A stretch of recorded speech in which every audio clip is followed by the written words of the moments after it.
हरे कृष्ण कृष्ण कृष्ण हरे हरे, हरे राम राम राम हरे हरे। मुखं करोति वाचालं पंगुं लंघायते गिरिं यत्कृपातमहं वन्दे श्रीगुरुं दीनतारिणम्। हरे कृष्ण।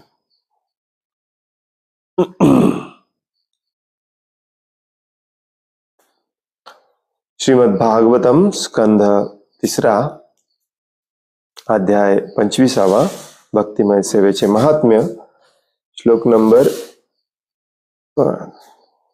41।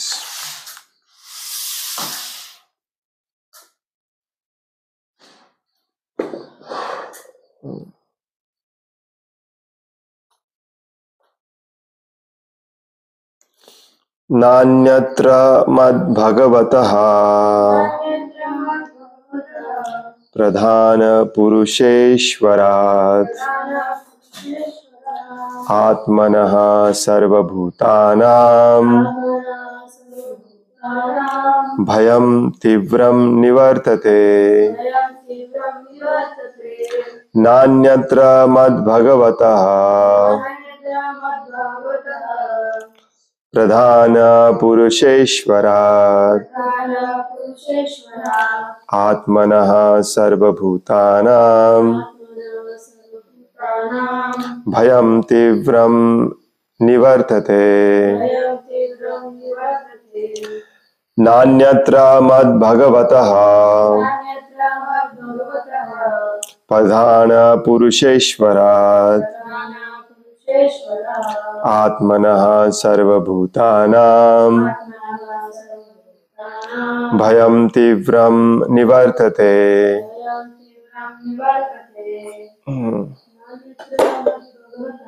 नान्यत्र मद्भगवतः पुरुषेश्वरात् आत्मनः सर्वभूतानां भयं तीव्रं विवर्तते। नान्यत्र मद्भगवतः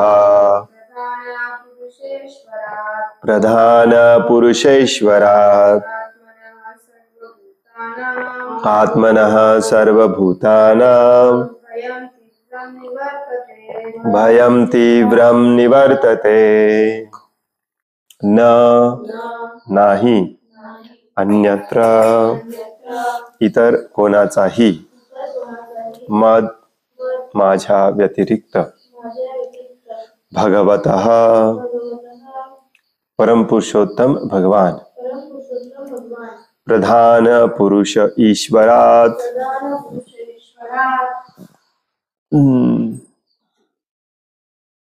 प्रकृती आणि पुरुष या दोहोंचेही प्रभू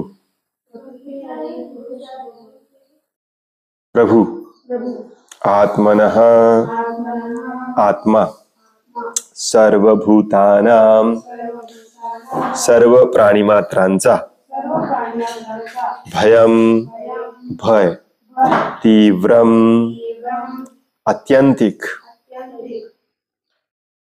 निवर्तते नाहीसे होते। तीव्रमला श्री प्रभुपाद इंग्लिश मध्ये शब्द वापरतात टेरिबल। भाषांतर माझ्या व्यतिरिक्त इतर कोणाचाही आश्रय घेणारा मनुष्य जन्म मृत्यूच्या आत्यंतिक भयापासून कधीच मुक्त होऊ शकत नाही, कारण मीच परम पुरुष व सर्व शक्तिमान प्रभू आहे। अखिल सृजनाचे मूळ उगम स्थान आहे आणि सर्व आत्म्यांचा परमात्मा ही आहे। कालच्या श्लोकामध्ये भगवान कपिल देव सांगतात की माझा आश्रय घेतला की जन्म मृत्यूच्या फेऱ्यातून आपण मुक्त होतो। आणि आजच्या श्लोकामध्ये आणखीन एकदा तोच मुद्दा स्ट्रेस करत भगवान कपिल देव सांगतात की माझ्या व्यतिरिक्त इतर कोणाचाही आश्रय घेणारा मनुष्य जन्म मृत्यूच्या ह्या अत्यंतिक भयापासून कधीच मुक्त होऊ शकत नाही, कारण मीच परमपुरुष व सर्व शक्तिमान प्रभू आहे, अखिल सृजनाचे मूळ उगमस्थान आहे आणि सर्व आत्म्यांचा परमात्माही आहे.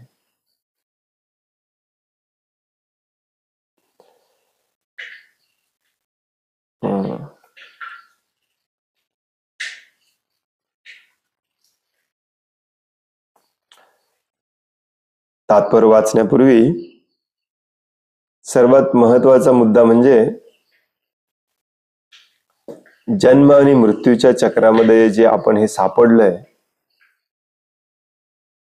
ते अति भयानक आहे, याची जाणीव आपल्याला पहिल्यांदा झाली पाहिजे. बऱ्याच लोकांना याचीच जाणीव नाहीये.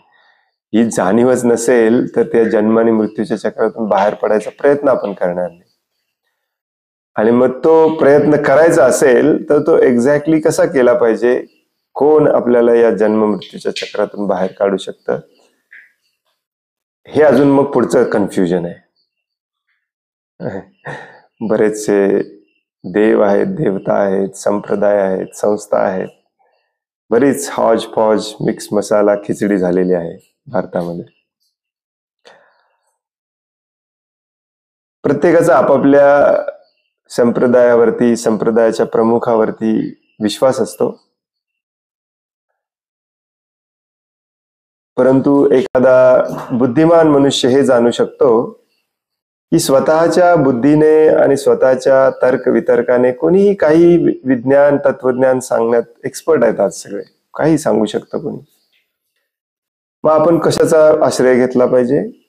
आपण शास्त्राचा आश्रय घेतला पाहिजे. आता ह्या शास्त्र म्हणजे देखील काय हे पण आपल्याला कळलं पाहिजे. शास्त्र म्हणजे जे ओरिजिनल ग्रंथ आहेत. मग कारण बरेचसे लोक म्हणतात की कुणी सांगितलं, आमच्या शास्त्रात सांगितलंय. तुमचं शास्त्र कुठं आहे? मग घेऊन येतात शास्त्र, हे आमचं शास्त्र आहे. कुणी लिहिलंय? सो अँड सो दास बाबाजींनी लिहिलंय. कुणी पण उठेल आणि काही पण लिहिल. तर तुम्ही कुठल्याही धर्माचे, कुठल्याही पंथाचे, कुठल्याही संप्रदायाचे असो, एक युनिव्हर्सली सगळ्यांनी मान्य केलेलं आहे की वेद हे ओरिजिनल ग्रंथ आहेत आणि त्यापासून आलेले जे उपग्रंथ ज्याला आपण म्हणतो, उपनिषद, ब्राह्मण, संहिता, उपनिषद, अरण्यक, वेदाचे वेगवेगळे भाग आणि पुराण आणि इतिहास. श्रीमद भागवतम हे पुराणामध्ये येतं. भागवत पुराण सर्वश्रेष्ठ पुराण. आणि भगवद्गीता हा इतिहासाचा भाग आहे, महाभारतामध्ये येतं. तर हे सगळं ज्यांनी लिहिलं, श्रील व्यासदेव, तर त्या ग्रंथांचा आपण आश्रय घेतला पाहिजे. आणि त्या ग्रंथांमध्ये जे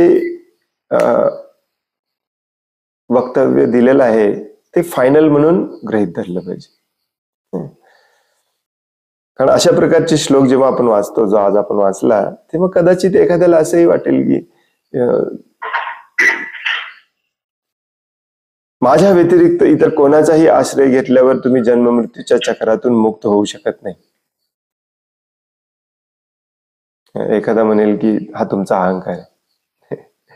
आणि प्रत्येक धर्म बघा हेच सांगायचा प्रयत्न करत असतो, आमचा धर्म तुम्ही जॉईन केला तरच तुम्ही मुक्त होऊ शकता. हो की नाही? मुस्लिम लोक हेच सांगतात, ख्रिश्चन लोक हेच सांगतात. मग हे अशी वाक्य वाचल्यावरती आपण पण तेच म्हणतोय. मग आपल्यात आणि त्यांच्यात फरक काय? आपल्यात आणि त्यांच्यामध्ये फरक आहे हा ओरिजिनल शास्त्राचा आधार, ओरिजिनल ग्रंथाचा आधार. हे लक्षात ठेवा.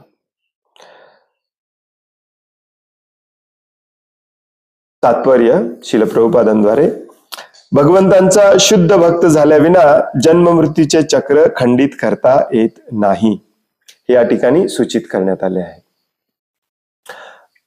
आपल्यासारख्या भक्तांसाठी हे वाक्य आहे. भगवंतांचा शुद्ध भक्त, आता या श्लोकामध्ये शब्द वापरला आहे की अन्यत्र. अन्यत्र म्हणजे इतर कोणताही आश्रय घेतला तरी तुम्ही जन्म मृत्यूच्या चक्रातून मुक्त होऊ शकत नाही, या भयानक परिस्थितीतून मुक्त होऊ शकत नाही. हरी बोल. फोन कोणाचा म्यूट नाही आहे बघा जरा.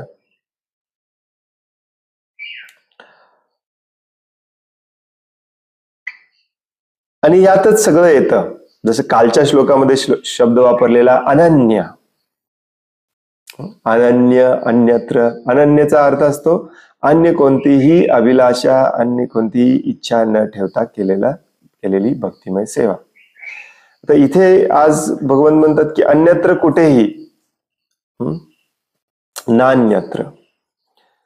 म्हणजे भगवंतांखेरीज अन्य कुठेही आपली श्रद्धा असेल, आश्रय घेतलेला असेल, तर तो आपल्याला जन्म मृत्यूच्या चक्रातून सोडवू शकत नाही.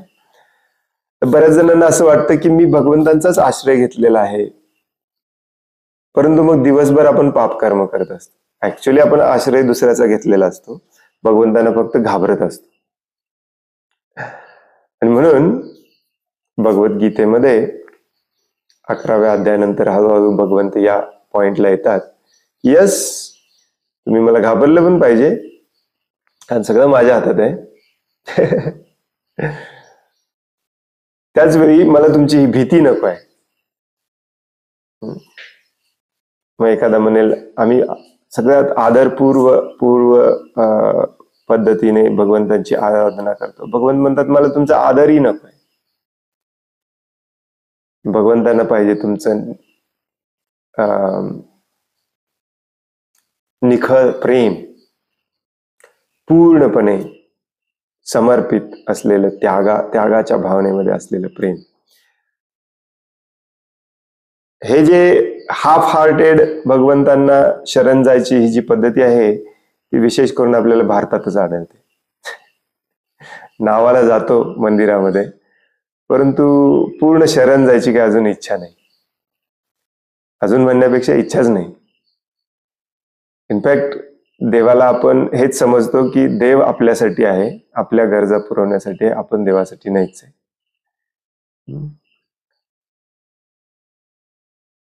त्यामुळे हा बऱ्याच भारतीय लोकांना हा भ्रम आहे की मी भगवान श्रीकृष्णाला पूर्णपणे मानतो. अरे मानण्यात काय आहे? मानण्यात आणि ऍक्च्युली भक्ती करण्यात खूप मोठा फरक असतो. मानणारे सगळेच आहेत. हिंदू धर्मामध्ये जवळ सगळेच मानतात. मानून काय उपयोग? अजून तुम्ही आश्रय कोणाचा घेतलाय?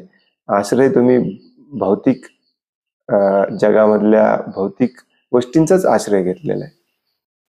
अजूनही आपल्याला वाटतं की भौतिक जगच आपल्याला सुरक्षित ठेवेल, आनंद देईल.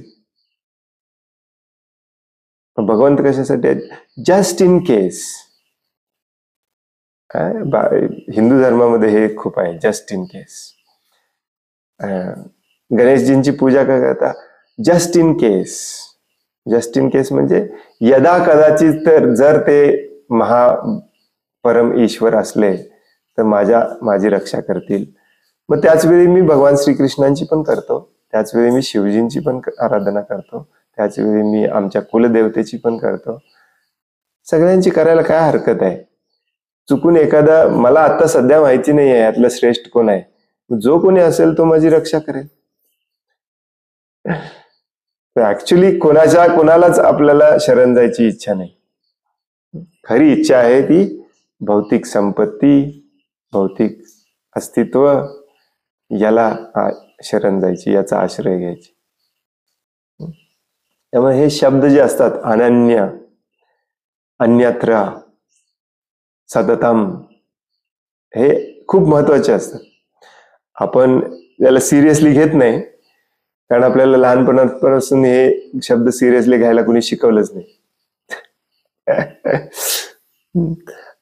आणि भ्रम किती मोठा असतो बघा.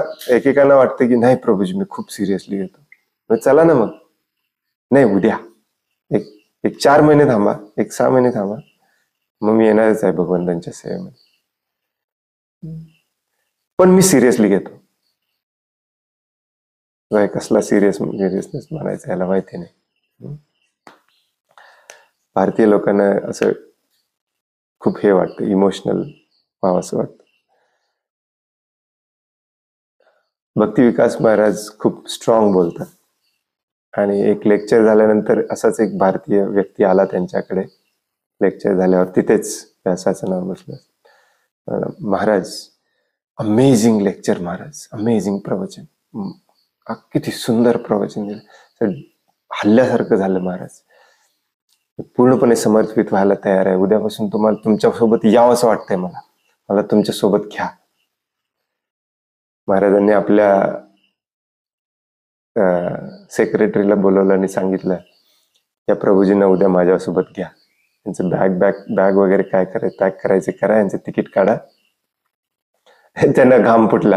म्हणले नाही महाराज, अजून बायको आहे, अजून मुलं आहेत, पुढच्या वर्षी अजून 1 वर्ष द्या मला, मी येणार.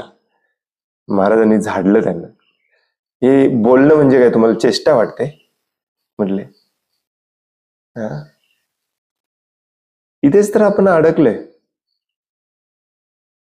आणि हे समजावून सांगायला शास्त्र आहे, नसेल तर शास्त्र काय, कॉमन सेन्स आहे. हे कोणाला कळत नाही की आपण अडकलोय, इथून बाहेर पडलं पाहिजे.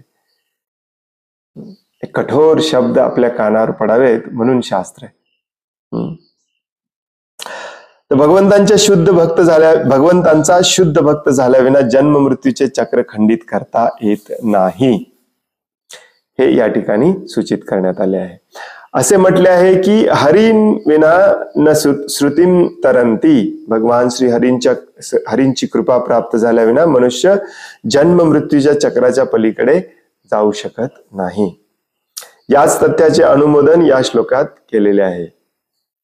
मनुष्य स्वतःच्या अपूर्ण इंद्रियाधिष्ठित तर्काद्वारे परम सत्य जाणून घेण्याचा प्रयत्न करीत असेल, अथवा योग मार्गाद्वारे आत्मानुभूती करून घेण्याचा प्रयत्न करीत असेल, तथापि मनुष्याने असे कितीही प्रयत्न केले तरी जोपर्यंत तो भगवंतांना शरण जात नाही, तोपर्यंत कोणतीही प्रक्रिया त्याला मुक्ती प्रदान करू शकत नाही.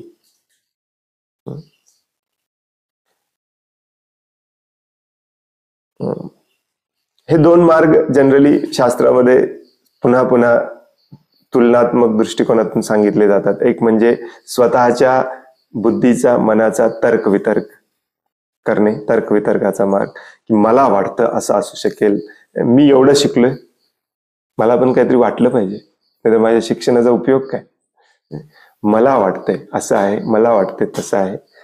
तर्कवितर्काद्वारे आजपर्यंत कुणाचं काही भलं झालेलं नाही. आणि दुसरं म्हणजे वेगवेगळे योगाचे मार्ग वापरणे, आसन, प्राणायाम, अष्टांग योग, हा योग, तो योग, ध्यान योग, मेडिटेशन, हे ते, याच्यानेही कोणीही आजपर्यंत भगवंतांपर्यंत जाऊन पोहोचू शकला नाही.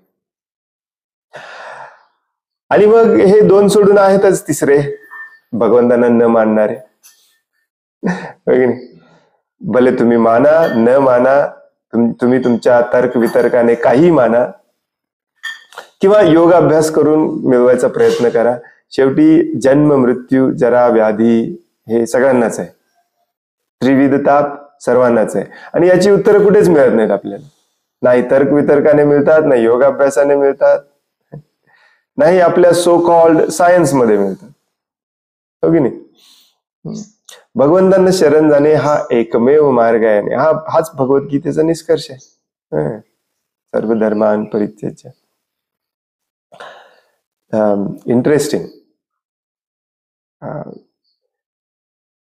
मी पूर्वी माझ्या गुरु महाराजांसाठी ही सेवा करायचो आणि नंतर मग शेतामध्ये थोडस बिझी झाल्यानंतर कधी चान्स मिळाला नाही, पण पुन्हा एकदा हे करायचं ठरवलं मी आणि माझ्या मुलांनी, कृष्ण चैतन्य प्रभूंनी, की व्हिडिओ बनवायचे. बरेच लोक सांगायचे की तुम्ही प्रभूजी बोलता स्ट्रॉंगली, तर ते थोडस ऑनलाईन पण टाकायला लागलं. इंटरेस्टिंगली हा जो छोटासा व्हिडिओ बनवलेला ना, की देव नाही कोण म्हणतं, भयानक पॉप्युलर व्हायला लागले. काय म्हणतात त्याला, व्हायरल व्हायला लागले. मागच्या 3-4 दिवसामध्ये 1 लाख व्ह्यूज झाले. देव नाही कोण म्हणतं, तुम्ही पण बघितलं असेल. आणि हजारो लोक कमेंट करतात त्याच्यावरती, आणि प्रत्येक जण हेच कमेंट करतो जे इथे लिहिलेलं आहे, स्वतःच्या डोक्याने. मला वाटतं सायन्स देव आहे, मला वाटतं निसर्ग देव आहे. आणि प्रत्येकाला मी रिप्लाय करतोय, पण तू कुणीही परत रिप्लाय करत नाही, कारण त्यांच्याकडे उत्तरच नाहीत. निसर्ग देव आहे, याला एकच प्रश्न आहे, मग निसर्गाला कुणी बनवलं? उत्तर नाही. सायन्स देव आहे असे म्हणणारे पण बऱ्याच जणांनी कमेंट केले. त्यांना सांगितलं ठीक आहे, तुमच्या सायन्सनी मग बनवून दाखवा. नो उत्तर, उत्तरच नाही. ऍक्च्युली हा सगळा आपला अहंकार आहे. आणि कोणता अहंकार आहे? मी श्रेष्ठ आहे किंवा मी भगवान आहे, ही एकमेव इच्छा घेऊन आपण आलोय तिथून. त्याच्यासाठीच रात्रंदिवस धडपडतोय. आणि त्या संकल्पनेला कोणी धक्का पोचवत असेल तर आपल्याला ते कसं सहन होईल? नाही सहन होणार. It's amazing. थोडस बरं वाटतंय मला ऍक्च्युली, कारण बऱ्याच लोकांपर्यंत हे पोहोचून ऍटलिस्ट त्यांच्या डोक्याला थोडस हलवणारं काहीतरी मिळतंय. ऍटलिस्ट कमेंट करून सांगतात. एक दोघांनी मान्य पण केलं ऍक्च्युली मी रिप्लाय केल्यानंतर. हाफ हार्टेडली का होईना मान्य केलं. तर हे प्रभुपाद आपल्या पुस्तकांमध्ये पदोपदी सांगतात की तुम्ही तुमच्या तर्कवितर्काने कुठेही जाऊ शकत नाही, कारण तुमचा तर्कवितर्क इथेच संपतो की मी श्रेष्ठ आहे. त्याच्या पलीकडे तुम्हाला चर्चाच करायची नाहीये. तर्कवितर्क कुठून करणार? चर्चेला बसायचंच नाहीये. त्याच्या तुम्ही श्रेष्ठ नाही हे थोडस बाजूला ठेवून चर्चेला या म्हटलं तर येणारे खूप कमी असतात हे तर्कवितर्कवाले. आणि वेगवेगळे योग मार्गवाले पण भरपूर आहेत, विशेष करून भारतामध्ये खूप सारे मिळतात. हा योग मार्ग आहे, तो योग मार्ग आहे, ही क्रिया ती क्रिया, ही सिद्धी ती सिद्धी. अमेझिंग. आणि यांच्या मागे कोण लागलेला असतो? ज्याला इंद्रिय तृप्ती सोडायची नाहीये, पूर्णपणे भगवंतांना शरण जायचं नाही, त्याला मात्र हे सगळे मार्ग आवडतात, 100% आवडतात. परंतु कुठेच त्याला कुठे एंड नाहीये, हे लक्षात घेतलं पाहिजे. याचा अर्थ विविध विधिविधानांचे कठोरपणे पालन करून खडतर तपश्चर्या करणारे लोक निष्फळ प्रयत्नच करीत आहेत असे कोणी विचारील तर त्याचे उत्तर भागवतमातच 10व्या स्कंदामध्ये 2ऱ्या अध्यायात देण्यात आलेले आहे. ये नन्ने अरविंदाक्ष विमुक्ती मानिनः. भगवान श्रीकृष्ण जेव्हा देवकीच्या गर्भामध्ये होते तेव्हा ब्रह्मदेव आणि इतर देवतांनी त्यांची प्रार्थना केली, हे कमलनयन भगवंता, आपण मुक्त झालो आहोत अथवा परमेश्वराशी एकरूप झालो आहोत अथवा स्वतःच परमेश्वर झालो आहोत अशा विचारांनी अहंकारी झालेले काही लोक आहेत. आणि अशा प्रकारे चिंतन करणाऱ्या त्या गर्विष्ठ लोकांची बुद्धी मुळीच स्तुत्य नाही, ते अल्पबुद्धी आहेत. मुळात हाच प्रॉब्लेम आहे की काहींना वाटते आपण मुक्त आहोत, परंतु हे थोडीफार बंधनं येतात तर ती कशी काढता येईल म्हणून रात्रंदिवस आपण काम करतोय. प्रत्येकाचा विचार हाच आहे की मला मुक्तपणे कसं काम करता येईल, कोणाचंही बंधन नसलं पाहिजे. मग आता जे सध्या बंधन आहे आपल्याला वाटतं की पैशाचं बंधन आहे, परिस्थितीचं बंधन आहे, ते मी माझ्या कष्टाने दूर करतो, हे चालू आहे. किंवा काही जण वाटतं की मी परमेश्वराशी एकरूप झालो आहे किंवा मी परमेश्वर झालोय. अशा लोकांना कितीही चिंतन केलं, कितीही काम केलं, काही मिळत नाही. सगळे अल्पबुद्धी आहे. असे म्हटले आहे की त्यांची बुद्धी, मग ती फार असो वा कमी, ती शुद्धही नसते. शुद्ध बुद्धी असलेला मनुष्य शरणागती पत्करल्या वाचून इतर कोणता विचारच करू शकत नाही. प्रभुपाद कसं लिहितात, शुद्ध बुद्धी असलेला मनुष्य भगवान श्रीकृष्णांची शरणागती पत्करण्या वाचून इतर कोणताही विचारच करू शकत नाही. इतर कोणताही सूक्ष्म प्रमाणात का होईना आपण विचार केला, भले तुम्ही कंठीमा तिलक लावलेला असाल तरी इतर कोणताही सूक्ष्म प्रमाणात आपण विचार केला, याचा अर्थ आपण भगवंतांना शरण गेलेलो नाही, आणि याचा अर्थ आपल्याला अजूनही भगवंतच मान्य नाही. येस, कारण हा मार्ग इतका सोपा आहे तरी आपण तो घ्यायला तयार नाही. म्हणून भगवद्गीता सांगते की अतिशय विद्वान मनुष्यामध्येच निर्मळ बुद्धी उदय होतो. पुढे सांगितलंय, बहुनाम जन्मनाम अंते ज्ञानवान माम प्रपद्यते. अनेक अनेक जन्मानंतर ज्याची बुद्धी खरोखरच प्रगत होते तो भगवंतांना शरण येतो. बाकी सगळे तर्कवितर्क करत बसतात. बहुनाम जन्मनाम अंते ज्ञानवान माम प्रपद्यते. प्रपद्यते म्हणजे शरण जाणे, शरण येणे.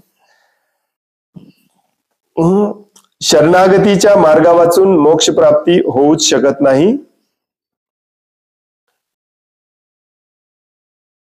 श्रीमद भागवतम सांगते की एखाद्या भक्ती विरहित प्रक्रियेद्वारे आपण मुक्त झालो आहोत अशा विचाराने अहंकारी झालेल्या लोकांची बुद्धी निर्मळ वा स्पष्ट नसते, कारण त्यांनी तुमची शरणागती स्वीकारलेली नसते.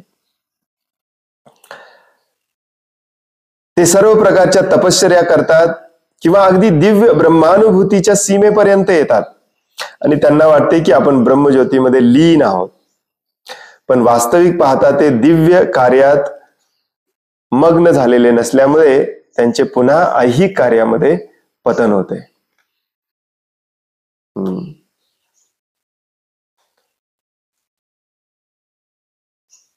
प्रभुपाद इथे थोडस प्रभुपादांची ही स्टाईलच आहे, मुद्देसूदपणे लॉजिकली तुम्हाला पटवून देणे. पहिली तर गोष्ट सांगतात की जर तुम्ही भगवंतांना शरण गेलेले नसाल तर तुमची बुद्धीच शुद्ध नाही. बुद्धीच शुद्ध नाही म्हणजे काय, अजूनही मनामध्ये स्वार्थाचे, लोभाचे कुठे का होईना सूक्ष्म प्रमाणामध्ये विचार आहेत. शुद्धता पूर्ण आलेली नाही आणि म्हणूनच वेगवेगळ्या गोष्टींचा आपण आश्रय घेतो, भगवंतांचा पूर्णपणे आश्रय घेत नाही. आणि भगवंतांचा पूर्णपणे आश्रय घेणे म्हणजेच पूर्णपणे भक्तिमय सेवेमध्ये संलग्न होणे. तसं न होता देखील एखादा नुसतंच मुक्त झालोय किंवा मुक्त झाल्यासारखं वाटतंय असं एखाद्याला वाटू शकतं, जेणेकरून जो योगा, मेडिटेशन किंवा अगदी ब्रह्मस्तरापर्यंत, प्रभुपाद इथे म्हणतात ब्रह्मस्तरापर्यंत जो पोहोचलेला असतो त्याला पण हा भ्रम होऊ शकतो की मी मुक्त झालोय किंवा मी शरण गेलोय. पण ऍक्च्युली शरण तेव्हाच मनुष्य जातो जेव्हा तो भक्तिमय सेवेमध्ये असतो. पूर्णपणे त्याचं हृदय प्रेमाने भरलेलं असतं आणि त्या प्रेमाच्या आधारावरती तो भगवंतांची सेवा करत असतो आणि त्याचीच बुद्धी निर्मळ असते. बाकी सगळ्यांची बुद्धी अशुद्ध असते, इन्क्लुडिंग आपण सगळे अशुद्ध बुद्धीवाले. आणि शुद्ध बुद्धी झाल्याशिवाय भगवंतांना शरण आपण जाऊ शकत नाही. आपण ब्रह्म आहोत केवळ हेच ज्ञान प्राप्त करून मनुष्याने त्यावर समाधान मानू नये. अहम ब्रह्मास्मी, याच्या विरुद्ध बऱ्याच जणांना हे पण पटतं की अहम ब्रह्मास्मी, बऱ्याच जणांना हे पण पटतं की अहम काय म्हणतात त्याला, देह नास्मी, समथिंग लाईक दॅट, मी शरीर नाही, हे पण पटतं. परंतु एवढ्यावरती उपयोग काय ते बऱ्याच जणांना माहिती आहे. नुसते हिंदूच काय, दुसऱ्या ज्या रिलीजन म्हणतात त्याच्यातल्या लोकांना, ख्रिश्चन लोकांना वगैरे पण माहिती आहे की मी आत्मा आहे, मी शरीर नाही. पुढे काय, पुढे या शरीराचं मग काम बंद करून आत्म्याचं काम चालू केलं पाहिजे.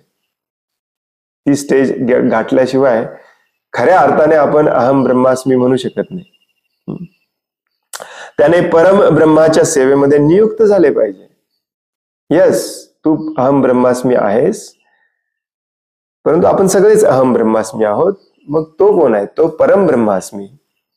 आणि मग तो परम ब्रह्मास्मी, मी ब्रह्मास्मी, मग आपल्या दोघांमध्ये संबंध काय, आणि तो संबंध असेलच, तो संबंध पुन्हा प्रस्थापित कसा करायचा, ही शुद्धतेची टॉपमोस्ट पोझिशन असते, ही शुद्धतेची अवस्था असते. आणि या शुद्धतेच्या अवस्थेला गेल्यावरच ऍक्च्युली खऱ्या अर्थाने आपण शरण गेलोय असं म्हणू शकतो. हीच भक्ती होय. प्रभुपाद म्हणतात त्या परमब्रह्माची या ब्रह्माने सेवा करणे यालाच भक्ती म्हणतात. परमब्रह्माची सेवा हेच ब्रह्माचे एकमेव कार्य असले पाहिजे. एकमेव म्हणजे दुसरं कामच नसलं पाहिजे. एकमेव कार्य असलं म्हणजे दुसरं काम नसलं पाहिजे.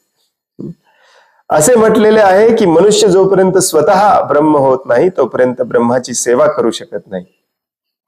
पुरुषोत्तम श्री भगवान हे परम ब्रह्म आहेत आणि जीव हा ब्रह्म आहे.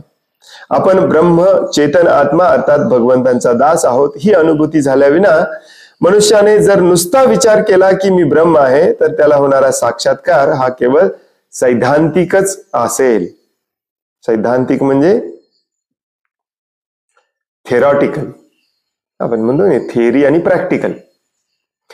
नुसती थिअरी शिकून काय उपयोग आहे. या वायर मधून अशा प्रकारे वीज पास होते थेअरीमध्ये आपल्याला माहिती आहे, परंतु जेव्हा ते आपण प्रत्यक्षात करून पाहतो तेव्हा आपल्याला कळते यस मी ब्रह्म आहे. एवढं जाणून काय उपयोग नाही. हे थिअरी जाणल्यासारखं आहे. त्या ब्रह्माची कृत्य काय आहेत, कर्म काय आहेत ते पण केली पाहिजे. आता सध्या आपण ब्रह्म आहे हे आपण जाणलो तरी काम करतोय शरीरासाठीच. मी शरीर नाही हे फक्त म्हणतोय आपण, काम सगळी शरीरासाठीच करतोय. त्याने असा साक्षात्कार करून घेतला पाहिजे आणि त्याच वेळी भगवंतांच्या भक्तिमय सेवेमध्येही रत झाले पाहिजे, तरच तो ब्रह्मस्तरावर राहू शकतो. अन्यथा त्याचे पतन होते. त्यामुळे बऱ्याचदा आपण त्या ब्रह्मस्तरावरती जातो, परत या मृत्यू लोकामध्ये येतो, परत ब्रह्मस्तरावर जातो, परत येतो, चालू आहे. भगवंतांच्या चरण कमलांच्या दिव्य प्रेममयी सेवेकडे दुर्लक्ष केल्याने अभक्तांची बुद्धी अपूर्णच राहते. मगाशी प्रभुपादांनी शब्द वापरला अशुद्ध राहते, आता शब्द वापरतात अपूर्णच राहते. आणि बऱ्याच वेळेला यालाच अज्ञान म्हटलेलं आहे.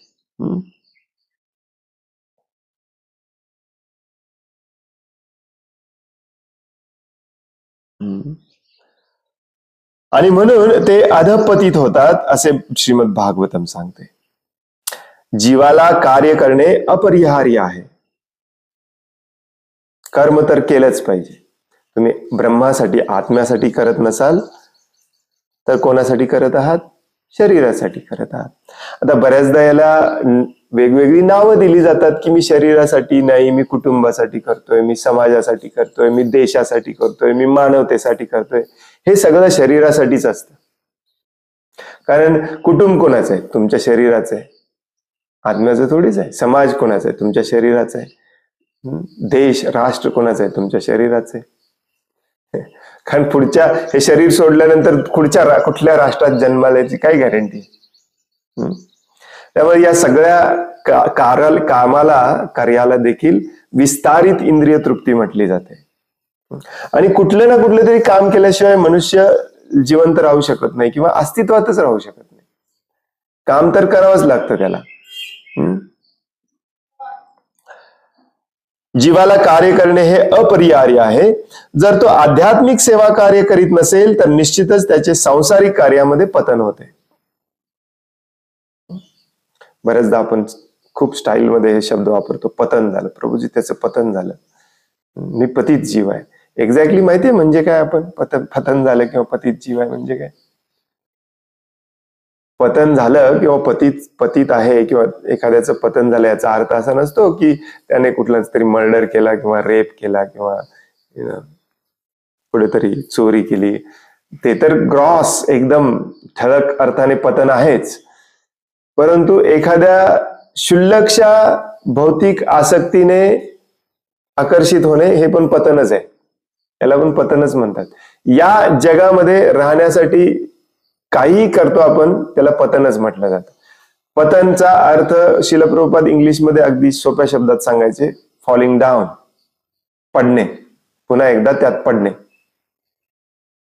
आपण म्हणतो पुन्हा तो त्यातच पडला, अडकला. तर आपण या भौतिक अस्तित्वामध्ये पुन्हा पुन्हा पडतो. बऱ्याचदा आपले भक्त खूप स्टाईलमध्ये म्हणतात त्याचं पतन झालं, माझं पतन झालं. अरे पतन व्हायला ह्याच्यातून पहिल्यांदा बाहेर यायला लागतंय, मग पुन्हा पडावं लागतंय. आपण ऑलरेडी पतित आहोत आणि ऑलरेडी पडलेलंच आहोत, अजून आपण बाहेरच निघालेलं नाहीये. बाहेर निघाल्यावर मग पतन होणार पुन्हा, नाही? बाहेर निघण्यासाठी काय करावं लागेल हे पहिल्यांदा बघायला पाहिजे.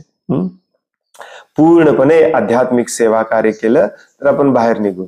आणि ते आध्यात्मिक सेवा कार्य देखील जेव्हा आपण वेगवेगळ्या तर्क वितर्काने, योगाभ्यासाने करत असतो, तेव्हा पुन्हा पतन व्हायची शक्यता असते. हा मुद्दा इथे सांगितलेला आहे. भौतिक कार्यांमध्ये पतन झाल्यानंतर जीवाची जन्म मृत्यूच्या चक्रातून सुटका होणे शक्य नाही.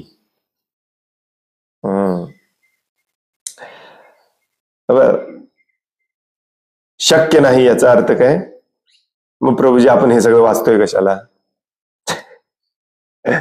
बऱ्याचदा लोक एकच वाक्य धरतात प्रभुपादांचं किंवा शास्त्रातलं आणि तेच सगळीकडे सांगत फिरतात. तर हे अतिशयोक्तियुक्त अलंकार आहे. अतिशयोक्ती प्रकाराचा हा अलंकार आहे. शक्य नाही म्हणजे स्वतःच्या बळावरती, स्वतःच्या स्वतर्कावरती, तर्कवितर्काने, योगाभ्यासाने शक्य नाही. ते एकाच गोष्टीने शक्य आहे, ते म्हणजे पूर्णपणे भगवंतांना शरण जाणे. तेव्हाच ते शक्य होतं. भगवान श्रीकृष्ण हे बरेच सांगतात देखील ऍक्च्युली. या ठिकाणी कपिलदेव म्हणतात, नान्यत्र मद भगवतः, अर्थात माझ्या कृपे वाचून. परमेश्वराचे वर्णन येथे भगवान असे करण्यात आले आहे आणि त्याद्वारे हे निर्दिष्ट केलेले आहे की ते सर्व ऐश्वर्याने युक्त असल्याने जीवाचा जन्म मृत्यूच्या चक्रातून उद्धार करण्यास पूर्णपणे समर्थ आहे. नान्यत्र मद भगवता. भगवत म्हणजे ज्याच्याकडे भग आहेत. भग म्हणजे सगळ्या प्रकारची शक्ती आहे. पैसा आहे, संपत्ती आहे, सौंदर्य आहे, ज्ञान आहे, सगळं आहे. मग असा व्यक्तीच आपल्याला तारून नेऊ शकतो, दुसरं कोण नेणार? कारण हे जे संसार चक्र आहे, जन्म मृत्यूचा फेरा किंवा भवसागर म्हटलं जातं याला, किंवा माया म्हणतो आपण, हे भयानक कठीण आहे. त्याच्यातून आपल्याला पार पाडणारा व्यक्ती पण तेवढाच पॉवरफुल, स्ट्रॉंग असला पाहिजे. तर भगवंतच ते काम करू शकतात. त्यांचे वर्णन प्रधान असेही करण्यात आले आहे, कारण ते सर्वश्रेष्ठ आहेत. प्रधानचा अर्थ असतो मुख्य, सर्वश्रेष्ठ. त्यांना सर्वांविषयी समभाव आहे, पण जो त्यांना शरण जातो त्यांच्यावर त्यांचा विशेष अनुग्रह असतो, अनुकंपा असते. तेषाम अनुकंपार्थे. यस, भगवंत भगवद्गीतेत सांगतात, भागवतामध्ये तर बऱ्याच ठिकाणी, हजारो ठिकाणी सांगितलेलं आहे की मी कोणाशीही कसल्याही प्रकारचा पक्षपात करत नाही, माझ्यासाठी सगळे समान आहे. मग असं असेल तर मग ते जो त्यांना शरण गेलेला आहे त्यालाच का ते जन्म मृत्यूच्या चक्रातून बाहेर काढतात? हा पण प्रश्न आहे. सगळ्यांना समान बघतात, हे पण प्रश्न बऱ्याच जणांनी विचारले बरं का त्या व्हिडिओवरती. मग इथे दुःखच काय आहे? देव आहे तर मग इतके गरीब काय आहेत? इतके आजारी लोक काय आहेत? आणि हेच तर आपले बेसिक प्रश्न आहेत. आणि हे समजावून घ्यायचे असतील तर भगवद्गीतेचा आश्रय घ्यावा लागेल, हो की नाही? तर भगवंत ऍक्च्युली कधीच कोणाशी पक्षपात करत नाही, ते सगळ्यांना समभावानेच बघतात. परंतु जो वाईट वागतो त्याला दंड पण दिला पाहिजे. जसे आई वडिलांना, समजा एखाद्या आई वडिलांना 4 मुलं आहेत, त्यातला एक खूप आज्ञाधारक आहे, सगळं काही ऐकतो, व्यवस्थित करतो, आणि एक खूप आगाव आहे, ऐकत नाही, तर त्याला वडिलांना किंवा आईला 4 थपाटे मारावेच लागतात. याचा अर्थ आई वडील काय पक्षपात करत नाहीत, तो समभावच असतो. जो शांतपणे व्यवस्थित सगळं ऐकतो त्याला बिस्किटचा पुडा मिळतो, जो शांतपणे ऐकत नाही त्याला धपाटा मिळतो. हे दोन्ही समभावच असतात. हे भगवंतांचा समभावच आहे. आपल्या अहंकारामुळे आपल्याला असं वाटतं की भगवान आहे, देव आहे, मग तो मला आजारी का केलंय त्यांनी? अरे तू कसाही वागशील म्हणून काय तुला सगळं चांगलंच द्यायचं? मग लोक कसेही वागतील, मग समाजामध्ये शांतता कशी असणार? जो चुकीचा वागतो त्याला दंड दिलंच पाहिजे. म्हणून तर तुम्हाला इथे टाकलंय या भौतिक जगामध्ये, दुःखालयामध्ये. परंतु खऱ्या अर्थाने भगवंत सर्वांच्याकडे समदृष्टीनेच पाहतात. त्यांच्यासाठी कोणीही छोटा नाही, मोठा नाही, पारका नाही, जवळचा नाही, पारका, प्रेमळ आणि नाही किंवा द्वेष कोणाचा करतात असं नाही, सगळे समान आहे.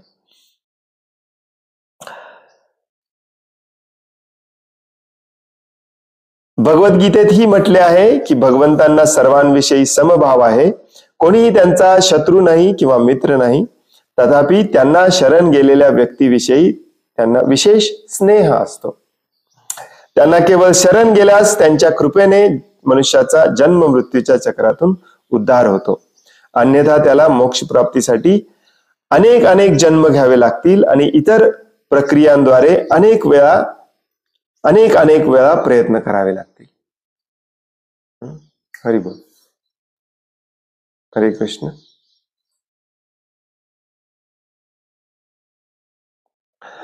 तर जसं मी या आपल्या क्लासच्या सुरुवातीलाच म्हणालो की पहिली गोष्ट तर ही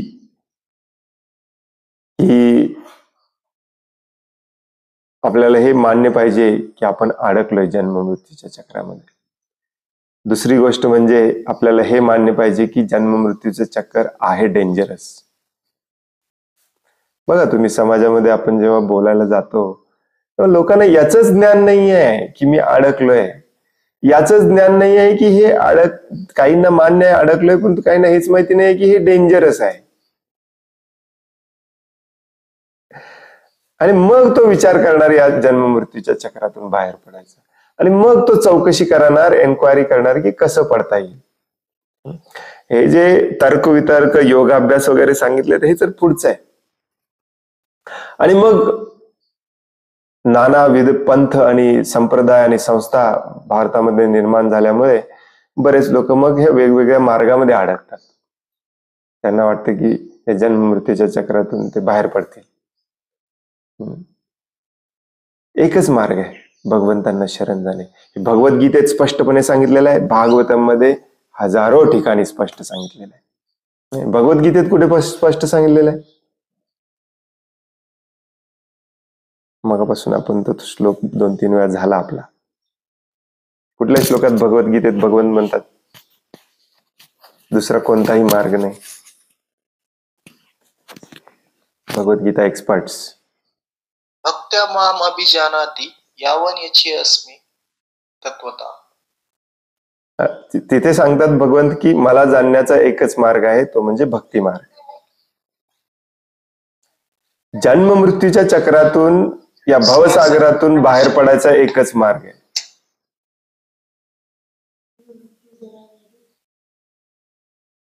सर्वस्व प्रभू. जन्म मृत्यू हा शब्द वापरलेला नाही तिथे, परंतु तिथे भगवंत असं सांगतात की मला शरण जाणे हा एकमेव मार्ग आहे.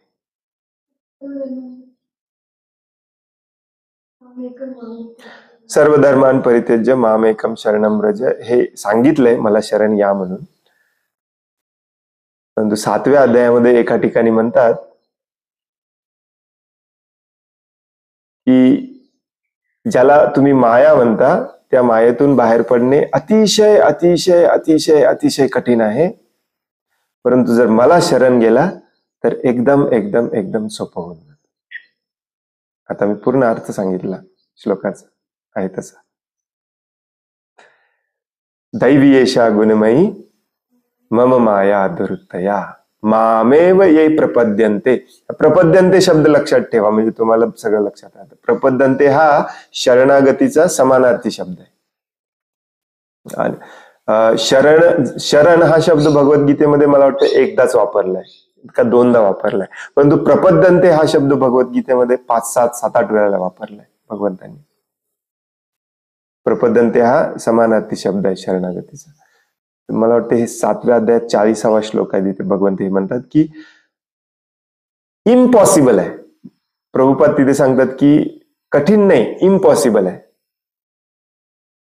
या मायेच्या कचाट्यातून सुटणे इम्पॉसिबल आहे.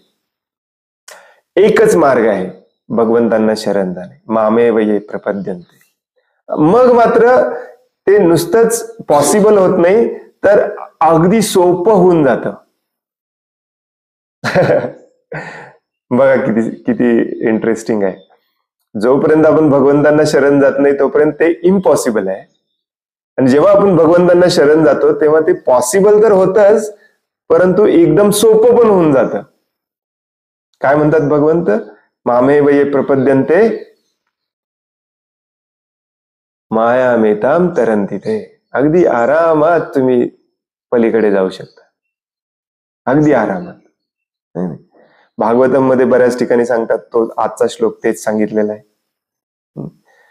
10व्या अध्यायामध्ये एक खूप महत्वाचा श्लोक येतो, तिथे पण तेच सांगतात, समाश्रिता पदपल्लव प्लवम. ऐकलं तुम्ही कधी? याचा अर्थ बऱ्याचदा आपण ऐकलेला आहे बऱ्याच प्रवचनांमध्ये. प्रभुपाद पण सांगतात, समाश्रिता पदपल्लव प्लवम महत्पदम पुण्ययशो मुरारे. भगवान श्रीकृष्णांचं चरण कमळ मुरारी, त्या मुरारीचं चरण कमळ हे एकमेव चरण कमळ आहे ज्याचा आपण आश्रय घेतला पाहिजे. समाश्रिता. ते काय होतं ते आश्रय घेतल्यानंतर? तुम्हाला माहिती आहे हा श्लोक? पुढचे 2 वाक्य कोणाला माहिती आहे? तिसरं वाक्य माझ्या लक्षात राहत नाही. मराठीमध्ये मला माहिती आहे, गाईच्या गोपुरा एवढं वत्सपदम काहीतरी, वत्सपदम असं काहीतरी म्हटलेलं आहे. म्हणजे हे जे भवसागर आहे, हे वासराच्या ठशामध्ये जेवढं पाणी साचतं तेवढं दिसायला लागतं आपल्याला. एवढं सोपं होतं. आणि नसेल तर मग 4थ्या वाक्यामध्ये सांगतात, नसेल तर काय होतं? पदम पदम यत विपदाम न तेषाम. नसेल तर या जगामध्ये पदोपदी प्रत्येक पावलाला प्रॉब्लेमच प्रॉब्लेम आहे. आणि हेच म्हणून मी सुरुवात केली हे सांगायला आजच्या क्लासला, की मॅक्झिमम लोकांना हेच पटत नाही की इथे पावलाला प्रॉब्लेम आहे. असू दे म्हणतात लोकांची, असं आता मनस्थिती अशी झालेली आहे, असू दे, ठेच लागू दे, अंगठा फुटू दे, तरी पण मी इथेच राहणार आहे. मग त्याला कसं सांगायचं, अरे इथून बाहेर पडण्यासाठी भगवंतांना शरण गेलं पाहिजे. भगवंत बऱ्याचदा अशा गोष्टींची अरेंजमेंट करतात की त्याला शेवटी शरण जावंच लागतं. बरेच प्रयत्न करतो आपण आपल्या सायन्सच्या आधारावर, येस परत ठेच लागणार नाही, परत रक्त येणार नाही, परंतु शेवटी आपल्या हातात काहीच नाही.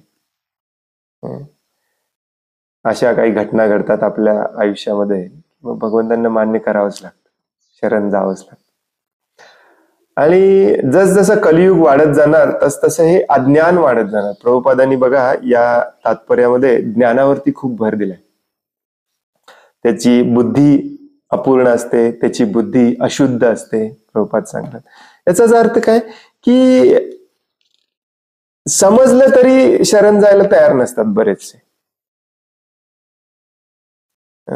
आपण म्हणतो या जगातलं सगळ्यात मोठं दुःख काय, ते जरी तुमच्या वाट्याला दिलं तरी अहंकारी माणूस म्हणणार मी पण याच्यातून पण बाहेर पडून दाखवतो. अशी आज लोकांची मनस्थिती आहे, हो की नाही? आपण समाजामध्ये जेव्हा थोड्याफार प्रमाणामध्ये याचा प्रचाराला वगैरे जातो, लोक कशी उत्तर देतात आपल्याला, अमेझिंग. काही वर्षांपूर्वी असं म्हटलं जायचं की असं चेष्टेने वगैरे लोक म्हणायचे, तुमच्या घरातल्या एखाद्याला कॅन्सर झाला तर काय. आता घराघरात कॅन्सर झालाय, कोणाला काही फरक पडत नाही. तरी पण अजून आपला सायन्सवरच विश्वास आहे. भगवंतांना शरण जायची काय कुठं दिसत नाही, इच्छा दिसत नाही. किती बिकट अवस्था आताच आलेली आहे बघा. आणि त्या तुलनेमध्ये आपण जे श्रील प्रभुपादांच्या या आश्रयाखाली आलेलो आहोत, आपण खूप भाग्यवान आहोत. निदान आपण हे मान्य केलंय की हा मार्ग आहे, हा मार्गच श्रेयस्कर आहे. आता फक्त काय उरलंय आपल्यासाठी, हे सिरियसली घ्यायचं एवढंच उरलंय. आपण ते सिरियसली घेतलं पाहिजे. म्हणजे जे समाजामध्ये असे लोक आहेत ज्यांना मान्यच नाही की आपण जन्ममृत्यूच्या चक्रात अडकलोय, त्यांच्यापेक्षा आपण खूप भाग्यवान आहोत. भगवंत जे म्हणतात भगवद्गीतेमध्ये, मनुष्यानाम सहस्रेषु, त्यातले आपण एक आहोत. कॉंग्रॅच्युलेशन्स, निदान त्यात आलो आपण. परंतु त्याच्या पुढे आपल्याला जायचंय. यततामपि सिद्धानाम, त्या कॅटेगरीमध्ये जायचंय आपल्याला आता नेक्स्ट. त्यासाठी थोडंसं सिरियस व्हावं लागेल, हो की नाही? हरे कृष्ण. कोणाला काही प्रश्न आहे, काही सांगायचं आहे?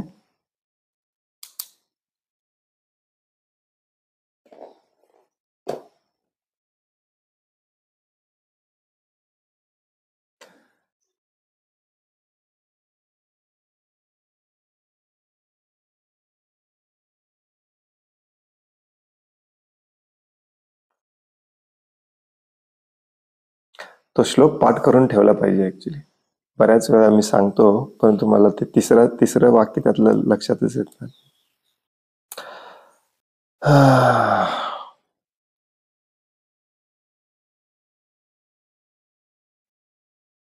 टंग ट्विस्टर पण आहे. पदम पदम पदम खूप आहे त्या श्लोकामध्ये.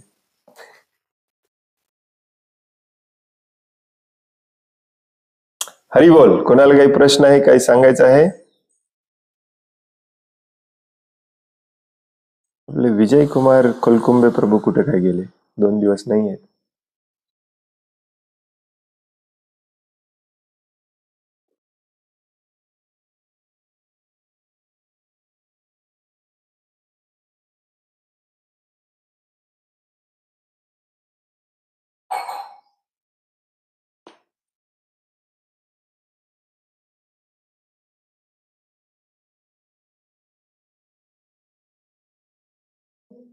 येस. हा,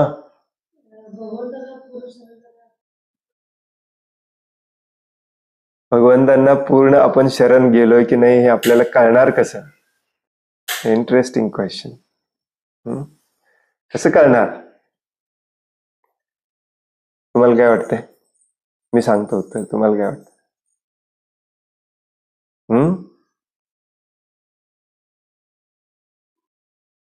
कोणाला माहिती आहे उत्तर आहे? साधं उत्तर आहे, ते एकदम सोपं उत्तर आहे, एका वाक्यामध्ये.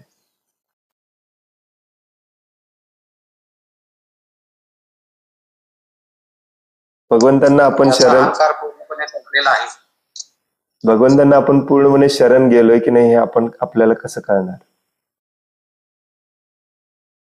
त्याने इंद्रियांचा त्याग केलाय, केवळ भगवंतांच्या संतुष्टीसाठीच कार्य करण्याचं ध्येय मानलंय. नाही, काय करतोय, काय आपण काय केलं पाहिजे किंवा करतोय हे सांगा लागलोय आपण. आपल्याला कळणार कसं? प्रभूजी हरे कृष्ण. येस प्रभूजी. जेव्हा आपल्याला सर्व भौतिक गोष्टींच्या बद्दल राग यायला चालू होईल, राग म्हणायचं नाही, किळस यायला चालू होईल, आणि देवावर अनुराग, म्हणजे तेव्हाच देवावर अनुराग होईल, मग देवावर प्रेम होईल आपल्याला. हा, ही सगळी उत्तरं बरोबर आहेत, परंतु आपले जीव गोस्वामी सांगतात की आपण पूर्णपणे सदैव आनंदी असलं पाहिजे. आपण आनंदी नसेल तर काहीतरी चुकतंय. ज्याला आपण शरण गेलोय म्हणतोय ते बहुतेक कुठेतरी चुकतंय किंवा काहीतरी चुकतंय. एक असतं, काय म्हणतात त्याला, क्रिया, आणि एक असतं परिणाम. तर माताजींचा प्रश्न आहे की परिणाम काय शोधायचा आपण, म्हणजे हे आपण जे सगळं करतोय हे बरोबर आहे की नाही, याचा रिझल्ट कसा बघायचा. तर तो रिझल्ट असला पाहिजे आपण सदैव आनंदी असलं पाहिजे. जीव गोस्वामी सांगतात या जीवनामध्ये कुठलीही गोष्ट आपण केली नसली पाहिजे ज्याचा एंड रिझल्ट आनंद नसेल. मग ती भक्ती पण का असेल.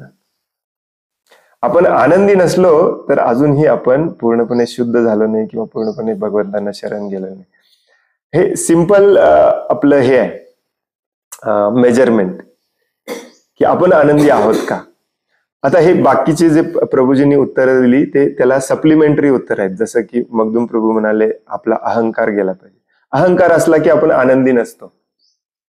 हे बऱ्याच जणांना कळत नाही ऍक्च्युली. जेव्हा अहंकारी आपण होतो तेव्हा वाटतं की हा अहंकारच आपल्याला आनंद देतोय, पण नंतर तो दुःख पण घेऊन येतो, कारण अहंकारामध्ये स्वार्थ असतो.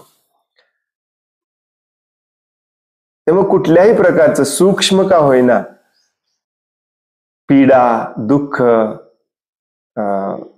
आता हे डिटेलमध्ये बरेच भगवद्गीतात सांगितल्यासारखं होईल, परंतु मेन हे आहे की आपण पूर्णपणे आनंदी असलं पाहिजे.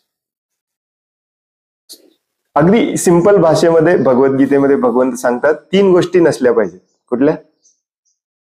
चिंता, भय आणि शोक. या चिंता, भय आणि शोक याचा अभाव म्हणजे आनंद. हो की नाही? जिथे चिंता नसतं, भय नसतं किंवा शोक नसतो, तिथे काय असतं? तिथे मनामध्ये फक्त आनंदच आनंद असतो. आणि भगवान कपिलदेव खूप सुंदर रीतीने आपल्याला सांगणार आहेत पुढे. वेगवेगळ्या पद्धतीने सांगता येतं याचं उत्तर. एक श्लोक आहे 29व्या अध्यायामध्ये. भगवान कपिलदेव इतकं सुंदर सांगतात. श्लोक पण खूप सुंदर आहे. मनोरथे वायोरथेन समथिंग लाईक दॅट. की जेव्हा आपण एखाद्या सुंदर फुलाच्या झाडाच्या शेजारून जात असतो, तेव्हा तुम्ही काहीही न करता त्या फुलाचा सुगंध वाऱ्याच्या रथावरती बसून तुमच्या नाकापर्यंत पोहोचतो. तुम्हाला काही करायला लागत नाही, है की नाही? तुम्ही नको म्हटलं तरी, N95 मास्क घातला तरी तो सुगंध येऊन पोचतो. तसं भगवान कपिलदेव म्हणतात की भगवंतांचं स्मरण आपल्याला त्याप्रमाणे झालं पाहिजे. काहीही न करता, काहीही कुठल्याही गोष्टीचं त्याच्यासाठी फोर्स किंवा काहीही न लावता प्रत्येक क्षणामध्ये प्रत्येक गोष्टीला बघितल्यानंतर भगवंतांचं स्मरण झालं पाहिजे. ही परफेक्ट शरणागतीची स्टेज असते.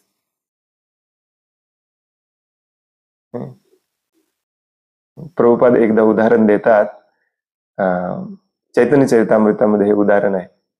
मुरारी गुप्ता माहिती तुम्हाला? नाव ऐकलं असेल, मुरारी गुप्ता प्रभू. तर तो जो तेव्हा जे राजे असायचे बेंगालमधले, मुसलमान राजे, हो काय नाव त्याचं, हुसेन, नवाब हुसेन शाह. तर त्याच्या राजदरबारामध्ये एकदा मुरारी गुप्तानं बोलवलेलं, तिथे गेलेले मुरारी गुप्ता. आणि त्या नवाब हुसेन शहाचा नोकर मोर पंखानी बनवलेल्या पंख्यानी त्याला वारा घालत होता. आणि ते राजदरबारात गेले मुरारी गुप्ता. पहिल्यांदा त्यांना दिसलं मोर पंख. एका क्षणाच्याही आधी त्यांना भगवान श्रीकृष्ण आठवले मोर पंखामुळे. आणि पूर्णपणे ते इतके आनंदित झाले, इतके आनंदित झाले, इतके आनंदित झाले, तिथेच बेशुद्ध पडले. सगळ्यांना वाटलं की काय यांना राजाची भीती वाटली का काय. तर प्रभुपाद एका लेक्चरमध्ये खूप छान समजावून सांगतात की भगवंतांचं स्मरण असं झालं पाहिजे. आणि एकही गोष्ट या जगात नाही ज्याचा संबंध भगवंतांशी नाही, कारण सगळं भगवंतांनी बनवलंय. त्यामुळे प्रत्येक गोष्ट बघितल्यावर इमिजिएटली एका निमिषामध्ये, क्षणाच्याही 3ऱ्या भागामध्ये आपल्याला भगवंतांचं स्मरण झालं पाहिजे. ती शरणागतीची स्टेट असते. आणि स्मरण म्हणजे काय? तो स्मरण आपल्याला आत्यंतिक आनंद देतो. आपल्याला आपला मुलगा आपला कुठेतरी दूर असतो, मिलिटरीमध्ये वगैरे, त्याची आठवण झाल्यावर आपल्याला काय आनंद होतो, हो की नाही? आपली मुलगी आठवली, आनंद होतो. आपला प्रियकर आठवला, आनंद होतो. म्हणजे भगवंतांचं स्मरण होतंय म्हणजे काय? तो आनंद आपल्याला असा झाला पाहिजे की तिथे भय नाही, चिंता नाही, शोक नाही, काही नाही. ती हायेस्ट स्टेज असते. मग आता लोक विचारतील की प्रभूजी पाय तुटलाय, कॅन्सर झालाय, घरातले असे म्हणतात, हे असे म्हणतात. दुःख तर असणारच आहे. त्या सगळ्या दुःखांचा आपल्यावरती परिणाम झाला नसला पाहिजे, कारण या भौतिक जगामध्ये हे आहेच. हेच भगवद्गीता आपल्याला सांगतात. ते दुःख असून देखील आपल्याला सदैव भगवंतांचं स्मरण झालं पाहिजे, सदैव आनंद झाला पाहिजे. ती शरणागतीची स्टेज असते. मग आपण लगेच क्वालिफाईड होतो, पात्र होतो इथून बाहेर पडायला. परंतु त्या दुःखांमध्ये गुरफटून राहिलो की मला माझ्या वडिलांनी असं म्हटलं, मला माझ्या नवऱ्याने असं म्हटलं, मला या प्रभूजींनी असं म्हटलं, हे करायला पाहिजे होतं, ते करा. भय, चिंता, शोक हे आपलं दुःख घेऊन जातात, हिरावून घेतात, काढून घेतात आपलं दुःख. सदैव भगवंतांचं स्मरण झालं पाहिजे कुठल्याही परिस्थितीमध्ये, कधीही, काहीही बघितल्यावर. तुळशी माता बघितली, भगवंतांचं स्मरण झालं पाहिजे. भेंडी बघितली, भगवंतांचं स्मरण झालं पाहिजे. भगवंतांसाठी मी बनवतोय. फोन बघितला, भगवंतांचं स्मरण झालं पाहिजे. भगवंतांच्या सेवेसाठी मी वापरतोय. गाडी बघितली, भगवंतांचं स्मरण झालं पाहिजे. एक क्षण असा नसला पाहिजे की भगवंतांचं स्मरण होत नाही. मग आपण सदैव आनंदी राहतो.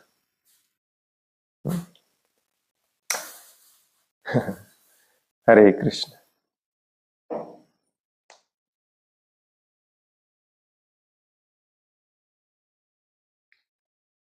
हे थोडंसं उत्तर तुम्हाला विचित्र वाटलं असेल, परंतु हे उत्तर परफेक्ट आहे. प्रभुपाद एका ठिकाणी सांगतात आणि विशेष करून जीव गोस्वामी सांगतात. कारण माणूस काय करतो, हे सोडून दुसऱ्याच कशासाठी तरी भक्तीत आलेला असतो.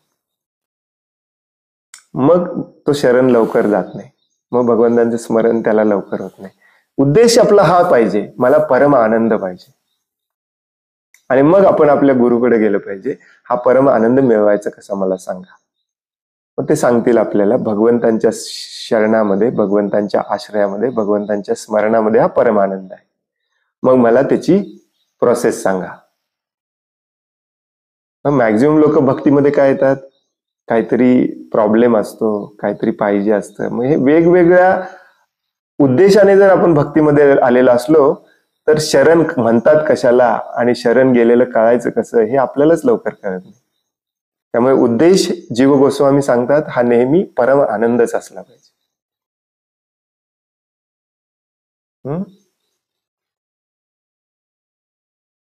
हरे कृष्ण.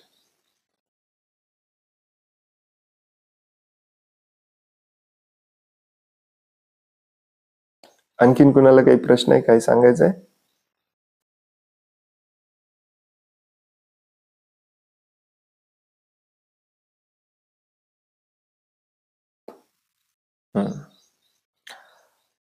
खूप खूप धन्यवाद. वांछा कल्पतरुभयश्च कृपा सिंधुभ्य एव च पतितानां पावनेभ्यो वैष्णवेभ्यो नमो नमः. अनंत कोटि वैष्णव वृंद की जय. वैष्णव ठाकुर श्रील प्रभुपाद की जय. ग्रंथराज श्रीमद भागवतम की जय. बरेच जण नवीन आहेत. आज श्रील भक्ती विनोद ठाकूरांचा आविर्भाव दिवस आहे. 12 पर्यंत उपवास करायचा आहे. हरे कृष्ण. हरे कृष्ण.